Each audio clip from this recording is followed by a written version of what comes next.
It's not often that I refer to stuff, especially since they showed us during the years of the Ardern tyranny how dishonourable they were in failing to show both sides of the New Zealand societal perspectives. Those who went along with Jacinda, they trumpeted at every turn. Those who stood up against Jacinda, like me and many others, they derided and tried to put about lies and very many dishonourable mentions when we were simply trying to say to our fellow New Zealanders, hey, hold on, this is a government that is pushing a medical procedure deep inside your body, and we have known for decades. We've known since I was a very young girl. We've known far beyond that, right back to World War I. Do not believe our government, ever. We must always have critical thinking. We must always ask, is this smiling-faced, in Jacinda Ardern's case, this grinning woman who's telling us that she's the one source of truth, is this really believable? And we only have to go back to George Orwell's 1984 to know that that was virtually a line out of that. Beyond that, we have to look at her background as a communist. We have to look at her training in Tony Blair's office, and he is an absolutely dyed-in-the-wool globalist from the UN and the WEF and the WHO and what they want to bring in. And our country is really a sitting duck for it because not enough New Zealanders are standing up yet. They want to bring in Agenda 2030. The window of time for us to push back on this in New Zealand or Canada or the United Kingdom or across the ditch in Australia, they're very much falling to it. The window is closing, and we must come together with strong critical thinking and even stronger voices saying, no, we do not want your globalist agenda for my family and my children's future. That's all I've tried to do, point up the terrible flaws. Well, here we have a letter in Stuff, and it's from Ian Taylor. And I thought it was such a fine letter that I would read it out today. And you can make of it what you want, but I do respect that he admits that he was a great fan, that he was seduced and pulled in by what were very plausible ways of speaking from Ardern. But like many of us, if we walk past a bookshop and see that dreadful book with its awful gaslighting title from Jacinda Ardern in the window, he too is starting to feel sickened by the gaslighting and the hypocrisy. Have a listen to his letter. Dear Jacinda, this is not the first open letter I've written to you. You may recall there were many during the COVID pandemic. This, however, is by far the most difficult. I recently appeared before the Royal Commission, charged with looking into the handling of the COVID pandemic in 2021-22. It was an opportunity to revisit all the correspondence I shared with you and government ministers at the time. I also reread the many emails and letters I had received from people who found themselves locked on the wrong side of, quote, be kind, cast adrift from the, quote, waka, the boat we were all meant to be on board. The Commission will deliver its report undoubtedly with the benefit of a lot more evidence than I shared, and that's as it should be. But as I passed through Auckland Airport this week, on my way to Europe, your memoir, A Different Kind of Power, was front and centre. The 22-hour flight seemed the perfect time to address the personal dilemma I am faced with every time I see the cover of that memoir. In March 2019, when you stood before the world following the Christchurch mosque attacks, wearing a hijab headscarf and offering the words, "They are us," I believed I was witnessing something extraordinary. The world noticed too. In Dubai, your image, projected onto the world's tallest building, went viral. It sent a remarkable message to the world. Here was a woman, a working mum, a world leader, our Prime Minister, being honoured in a way few other world leaders had ever been. It was here that the Jacinda brand was born. They are us. Just 3 words, but the world took note. I was travelling a lot at the time. COVID still lay in wait in a place called Wuhan. I had never been prouder to claim I was a Kiwi, where once the questions were about the All Blacks, Lord of the Rings, or how many sheep we had, now all anyone wanted to know about was our Jacinda. You had become a symbol of enlightened leadership. And I confess I basked unashamedly in the glow of that recognition. You were us. My belief, my pride held strong through the early months of the COVID pandemic. Your calm demeanour, the repeated calls to be kind, reassured a nation facing the unknown. When you then told us we were a team of 5 million and that, he waka eke noa, we were all in this together, I trusted you. I believed you. And that's how we went into our first lockdown, one of the strictest in the world, and at the time, arguably one of the most effective. For a short period of time, we reconnected not just with each other, but with the world around us. The sound of early morning traffic replaced by the sound of tui and bellbirds. Strolling down streets, greeting neighbours, a simple act we'd forgotten how to do. Now we took the time to notice each other, respectfully distanced, of course. We came out of that first lockdown the envy of the world. As pictures of the America's Cup in Auckland were beamed to almost 1 billion people globally, I was inundated with messages from international colleagues asking if they could have Jacinda come and take care of them. My response was always one of pride. Nah, mate, she's ours. But as time passed, the reality began to fray around the edges. The PR slogans, be kind, and we're all in this together, felt increasingly hollow as divisions deepened and the promises faded into spin. My first open letter to you was an urgent plea. We had done incredibly well, but now was the time to move the focus from saving lives to saving lives and livelihoods.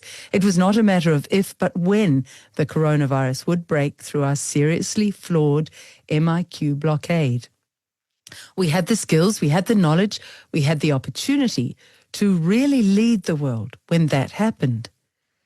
People put politics aside and tried to help, offering real solutions, safe, proven ways to save both lives and livelihoods.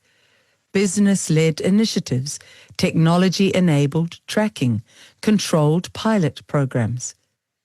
These were not abstract ideas. They were tested, they were ready, and they were offered in good faith. But they were dismissed, not because they didn't work, but because they didn't fit the narrative. That was the moment I realized this wasn't leadership anymore. It was brand management.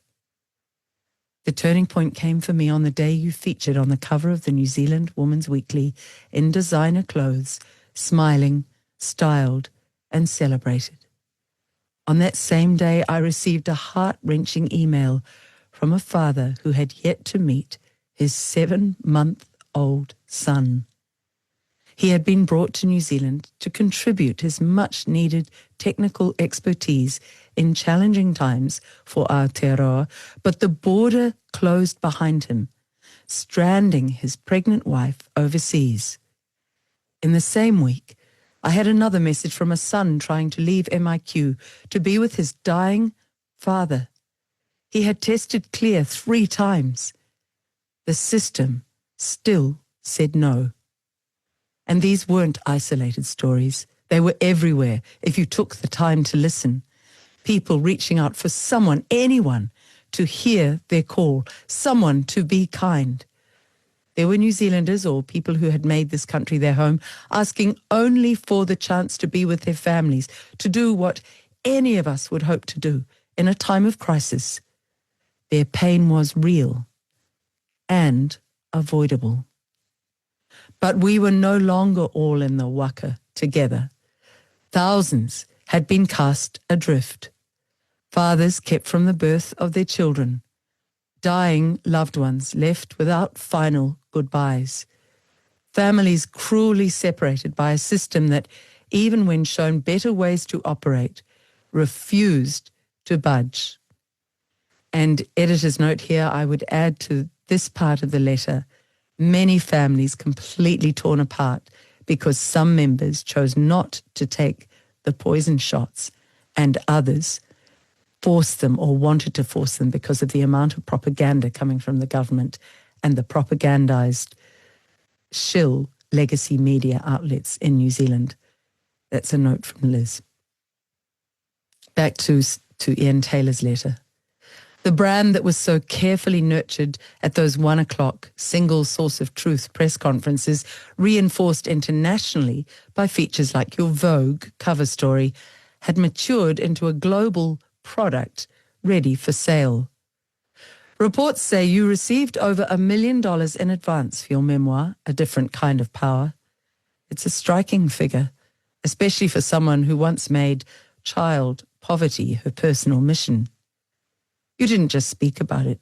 You took on the portfolio yourself, armed with the unprecedented power of a parliamentary majority and the goodwill of a nation ready for change. You had the platform. You had the mandate. And yet today, child poverty remains largely unchanged. The capital gains tax was another moment you could have seized with that majority, but the brand shifted, and somewhere along the way too, so had the ideals that once gave me hope. Children are still suffering from poverty. Guns remain in the hands of those who use them to cause the most harm. The Christchurch call has failed to limit online violence and hate, and Brian Tamaki and his Destiny Church still feel free to march in Aotearoa, spewing their anti-migrant vitriol. They Are Us has disappeared down the same dark hole as Be Kind, the team of 5 million, and He Waka Eke Noa, we are all in the waka together. Now only brand Jacinda remains. And you are back on the cover of those lifestyle magazines, interviews on radio and TV, and there, that image that has weighed on me over the past few weeks, the cover of A Different Kind of Power. He waka mo ko tahi. The journey is complete. The waka is now the waka for one. I commend Stuff for at least having the courage to publish this letter, and I very much commend Ian Taylor. There is no mention of the enormity of the damage that Jacinda did, sending in brute cops to a completely peaceful gathering of the Freedom Village at the beginning of 2022, when the footage still, Ian Taylor, if you ever want to make a documentary of that, the footage is so horrifying, and people from all over the country would send you their footage, their photographs, to show you the contrast, how it was as a beautiful coming together of real New Zealand, contrasted with the brutes who came in with gas bottles and poison and hitting and hurting and burning and destroying and crushing and injuring good New Zealanders who were simply there to say to Jacinda Ardern, please walk down the steps of Parliament and listen to the people who supposedly voted you into power. If indeed we did, if that outcome of the election really was an honest outcome, and it behoves us all now to question whether it was. We truly let the brutes in at the gate. We truly have allowed the liars to run rampant since she rose to power. And it's up to us all now to look back at those years, research more deeply, question more thoroughly, and to be absolutely horrified at her self-promoting book in which she claims to be a kind leader. I interviewed people who, I think one of the best examples, well, there are many who were jab injured, who are still being totally ignored. There was a 23-year-old girl right at the beginning of her life, Casey Hodgkinson, in love, loved her job, took it in complete trust of Jacinda. And that interview went to 260,000 people in 10 days, and I don't think it's moved on YouTube since. They simply shadow banned it. They turned off the ticker. They stopped it reaching New Zealanders. But that interview was sent by many, many supporters of Free NZ to Jacinda Ardern, to all the parliamentarians. Not one replied. And then one other example of hundreds of people that we've interviewed. A woman who had several disabled children and looked after them was told that in order to get the government support for her disabled children, she had to be jabbed, even though none of them went anywhere and she looked after them at home. She had it. She had a full attack, assault, reaction, we'll say, from it, and basically died and had to be brought back to life. She set that out. How would she feel if Neve had as many issues as our children did and needed her mother 24/7 to keep her alive, and she was put in this position? Support your family, to keep your kids alive, to keep everything going. You have to risk death. She set out what had happened to Jacinda Ardern in letters, to Ashley Bloomfield, to Chris Hipkins, to all of them. Ashley Bloomfield wrote back and said, "Yes, you must have the second one, but we will have a crash cart ready in case you die again." And that was not exceptional.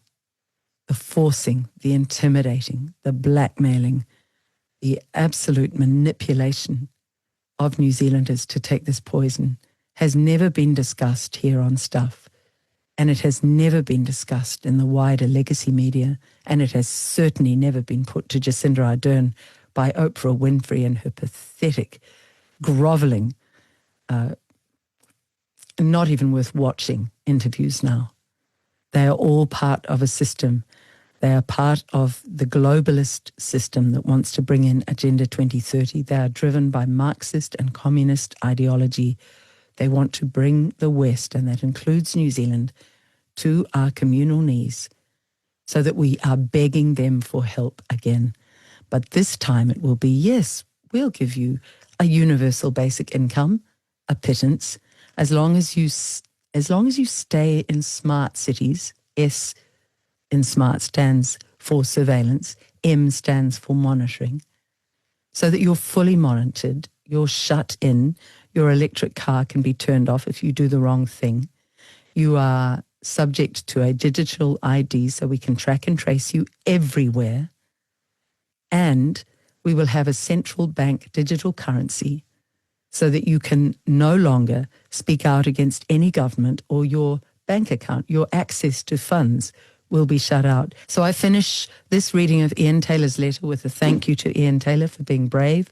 Ian, there is still much, much more I could tell you. Please contact me at liz.gunn@freenz.org. It would be wonderful if you could be part of a film capturing the voices, and there are many references I and others in the freedom movement can give you, capturing the horror of what was truly done to those with the courage to say no, which is surely what your forebears and my forebears fought for in World War I and World War II, the freedom to stand up and say no to any form of perceived or actual tyranny. So a thank you to Ian Taylor, and please look at this Agenda 2030 outline of the sweet words, they say, the honeyed words, like Ardern, always the honeyed words, but the actual brute goals that those words are talking about. Please stand up now and push back on the globalists, and do not think that Chris Luxon is any different. He and Labour, National and Labour, are justifiably called the Uni Party. Please stand together.